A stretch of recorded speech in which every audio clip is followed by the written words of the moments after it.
मान लीजिए अगर किसी ने मेरे को पूरा बांध दिया है रस्सी से, पूरा बांध दिया रस्सी से और चला गया, शाम को आएगा और पिटाई करेगा मेरा। इसके बीच में कोई एक व्यक्ति आता है चुपचाप और मेरे को एक चाकू देके जाता है। हाँ, वो चाकू पकड़ के मैं धीरे धीरे धीरे धीरे वो रस्सी काट देता हूँ, बंधन से छूट गई, निकल जाऊंगा।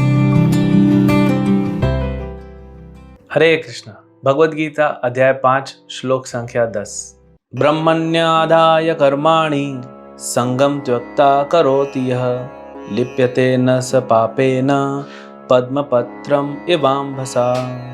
जो व्यक्ति कर्म फलों को परमेश्वर को समर्पित करके आसक्ति रहित होकर अपना कर्म करता है, वह पाप कर्मों से उसी प्रकार अप्रभावित रहता है जिस प्रकार कमल पत्र जल से अस्पृश्य रहता है। भगवान कितना सुंदर उदाहरण दे रहे हैं कमल पत्र का।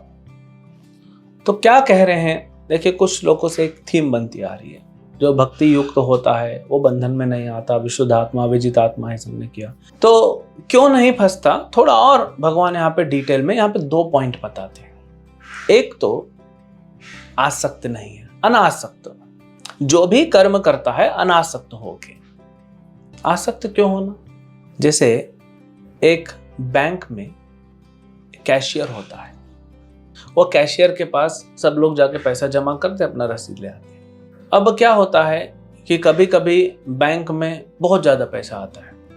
मान लो कैशियर ने सवेरे 10 बजे से लेकर दोपहर में 2 बजे तक 4 घंटे में 12 करोड़ रुपए वो कलेक्ट किए, तो उसके थोड़ी है, वह थोड़ी घर लेके जाएगा। उसको खुश होने का क्या मतलब है? कभी कभी सिर्फ 12 लाख आते हैं, तो उसको दुखी होने का क्या मतलब है? वो तो बैंक का है ना, वो तो स्वामी देखेंगे और कस्टमर देखेंगे। हमको क्या करना? हम अपना करते रहेंगे तो हमको क्या मिलेगा? अपनी सैलरी मिलेगी। तो अनासक्त होना चाहिए, आसक्त नहीं होना चाहिए कर्म करते संसार में, क्योंकि फल हमको हमारे कार्य से नहीं मिलेगा। भगवान कहते हैं कर्मण्येवाधिकारस्ते मा फलेषु कदाचन।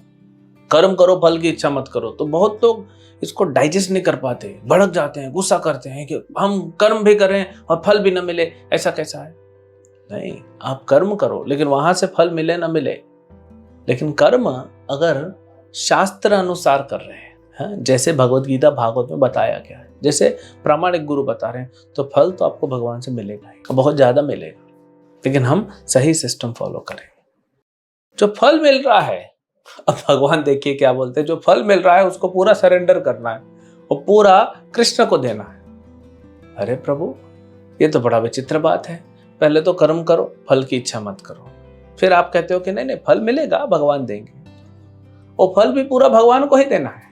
देखिए, जो आप कर्म कर रहे हैं, जैसे वो बैंक एम्प्लॉय है, कैशियर है, वो काम कर रहा है, रसीद बना रहा है और पैसा ले रहा है। तो आपने 1 करोड़ रुपए जमा किया, वो 1 करोड़ जो फल है वो उसका नहीं है, वो उसका फल नहीं है, वो उसको बैंक मैनेजर को देना है।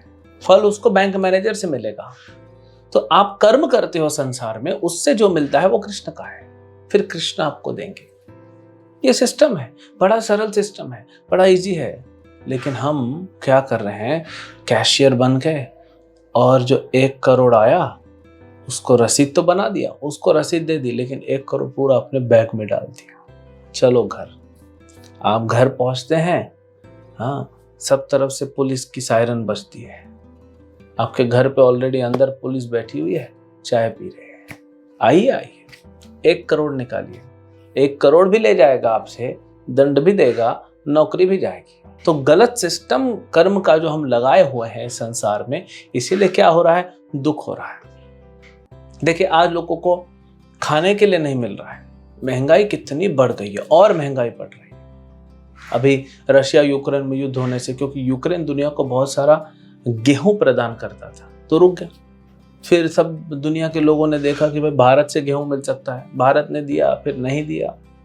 फिर अब भारत में बारिश कम हुई, गेहूं यहाँ पे नहीं मिल रहा है, कहाँ से देंगे? तो बारिश कम क्यों हो रही है? क्योंकि हम पाप कर रहे हैं, क्योंकि हम सही सिस्टम नहीं पालन कर रहे हैं, क्योंकि हम अनासक्त नहीं हैं, हम जो हैं भोगी बन रहे हैं।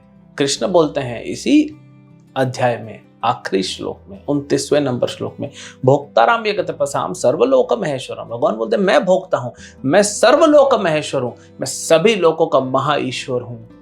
लेकिन हम ईश्वर बनना चाहते हैं, हम भोक्ता बनना चाहते हैं, हम सब भोगना चाहते हैं, उसके कारण पाप कर रहे हैं, दूसरों को दुख दे रहे हैं। ये जितना भी हमने 2-3 श्लोकों में कहा, इसका पूरा उल्टा कर रहे हैं हम संसार में। तो इसीलिए क्या है, पृथ्वी अनाज नहीं दे रही, इंद्र बारिश नहीं दे रहे हैं, क्योंकि पृथ्वी हो, इंद्र हो, वायु हो, सूर्य हो, ये सब भगवान के सेवक हैं। भगवान बोले काटो, इनका कनेक्शन कट करो, पानी कम करो, बिजली कम करो, अनाज कम करो। क्यों? वे गलत सिस्टम नहीं पालन कर रहे हैं। जैसे वो बैंक का कैशियर वो पैसा रख लेगा तो बैंक वाला पैसा तो उससे निकलवा लेगा पुलिस के थ्रू, उसका नौकरी जाएगा अलग और उसको दंड मिलेगा अलग। तो आज वही हालत हो रही है। तो ये शरीर जो है, ये भगवान ने दिया हमें, एक उपहार है, ये एक गिफ्ट है भगवान के द्वारा दिया। और इसको करना क्या है, इसको भगवान की सेवा में लगाना है। आप बोलोगे ऐसा तो कहीं नहीं होता। मान लीजिए आपका जन्मदिन है और मैं आपको उपहार देता हूं, तो मैं थोड़ी ना ये आशा करूंगा कि आप उस उपहार को वापस मेरी सेवा में लगाएंगे। फिर फायदा क्या हुआ उपहार देने का? उपहार देने का कोई पूछेगा तो फायदा क्या हुआ? भगवान ने ये शरीर उपहार के रूप में दिया और हम इसे भोग भी नहीं सकते, हम मजा भी नहीं कर सकते, हमको भगवान को ही सेवा करनी है, तो फिर उपहार क्यों दिया? समझिए, आत्मा जो है, हम फंसे हुए बंधन में हैं। तो भगवान ने बंधन से निकलने के लिए तो ये चाकू दिया हमारे भले के लिए ना। तो भगवान ने जो शरीर दिया है ना, ये बंधन से निकलने के लिए बहुत अच्छा इंस्ट्रूमेंट है।